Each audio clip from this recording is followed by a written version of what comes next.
Assalamualaikum warahmatullahi wabarakatuh. Saya Dihan Arafa dengan NIM 105220124 kelas 6F Prodi Ilmu Pemerintahan. Di sini saya akan menjelaskan sedikit definisi contoh, fungsi dan lain-lain. 1. Populasi merupakan keseluruhan objek atau subjek yang menjadi perhatian peneliti. Contohnya, jika seorang peneliti ingin meneliti tingkat kepuasan PNS di Provinsi Jambi, maka populasinya adalah seluruh PNS di Provinsi Jambi. Populasi dapat bersifat finite atau terbatas atau infinite tak terbatas, tergantung ruang lingkupnya. Semakin besar populasi, maka semakin kompleks penelitian, karena dibutuhkan sumber daya yang besar untuk mengakses seluruh anggota populasi. Sampel adalah sebagian kecil dari populasi yang dipilih untuk mewakili keseluruhan populasi tersebut. Contohnya, dari 10.000 PNS di Provinsi Jambi, peneliti bisa mengambil sampel 400 orang menggunakan teknik sampling tertentu. Seperti pengambilan sampel dilakukan agar efisien waktu, biaya, dan tenaga lebih terjaga. Pentingnya bagi peneliti untuk memilih teknik sampling yang tepat agar sampel benar, sehingga hasilnya bisa digeneralisasi ke populasi.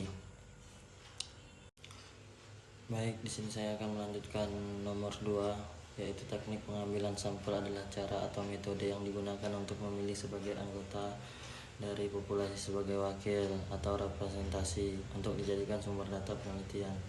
Teknik ini sangat penting karena akan menentukan validitas, reliabilitas, dan generalisasi hasil penelitian. Jenis teknik pengambilan sampel yaitu sampling probability sampling diambil secara acak sehingga setiap elemen populasi memiliki kesempatan yang sama untuk dipilih. Sampling non probability sampling, sampel tidak diambil secara acak sehingga tidak semua anggota populasi memiliki peluang yang sama. Bisa dibilang intinya teknik pengambilan sampel bukan hanya soal memilih responden secara asal, tapi harus disesuaikan dengan jenis tujuan dan karakteristik populasi penelitian. Penelitian harus memahami kelebihan dan kelemahan tiap teknik agar dapat memaksimalkan validitas data dan keandalan hasil penelitian.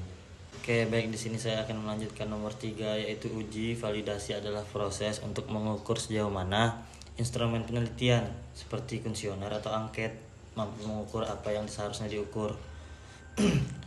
Dan untuk tujuan uji validasi yaitu memastikan bahwa data yang diperoleh dari instrumen itu betul-betul mewakili variabel yang diteliti, menghindari kesalahan pengukuran dan seperti bias data, menjamin bahwa hasil penelitian dapat dipercaya dan dapat dipertanggungjawabkan secara ilmiah. Tapi secara statistik, jenis uji validitas isi yaitu menilai sejauh mana isi instrumen mencerminkan seluruh aspek variabel yang biasanya dilakukan oleh ahli validitas konstruk, yaitu mengukur konsep teoritis yang ingin diteliti dan diuji menggunakan teknik statistik seperti analisis faktor. Kita akan melanjutkan nomor 4, guys, yaitu uji reliabilitas adalah pengujian untuk mengetahui seberapa konsisten dan stabil suatu instrumen penelitian seperti kuesioner dalam mengukur variabel tertentu secara berulang-ulang. Tujuan uji reliabilitas itu seperti menilai apakah instrumen dapat dipercaya, memastikan bahwa hasil penelitian tidak berubah, bisa dibilang diubah-ubah secara acak kayak gitulah, mendukung validitas hasil penelitian dengan data yang stabil. Uji reliabilitas penting untuk memastikan bahwa alat ukur dapat menghasilkan data yang konsisten, akurat, bisa dapat diandalkan juga. Tanpa reliabilitas, hasil penelitian bisa diragukan meskipun terlihat valid.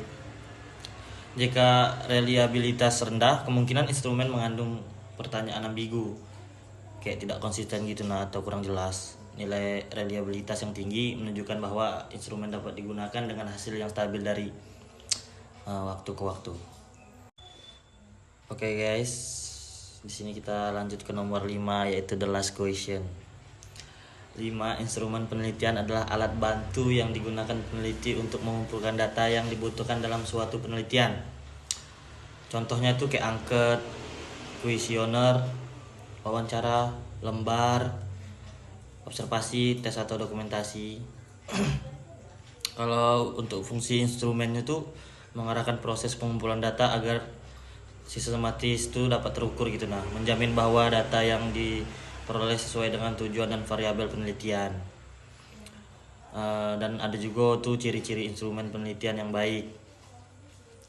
Satu tuh valid itu merupakan untuk mengukur apa yang seharusnya diukur, tapi harus sesuai konsep. 2.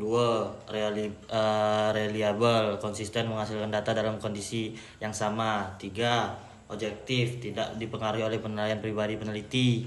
Ada juga tuh praktis. 4. Mudah digunakan dan tidak menyulitkan responden. 5. Relevan, pertanyaan atau instrumen sesuai dengan tujuan penelitian. 6. Lengkap nih kayak mencakup semua indikator dari variabel yang diteliti. Dan yang terakhir itu jelas komunikatif, kayak bahasa mudah yang dipahami responden. Nah, yang jelas itu nomor 7 ya guys. Oke, sekian, terima kasih dari saya, Dian Arafah dari kelas 6F Ilmu Pemerintahan. Wassalamualaikum warahmatullahi wabarakatuh.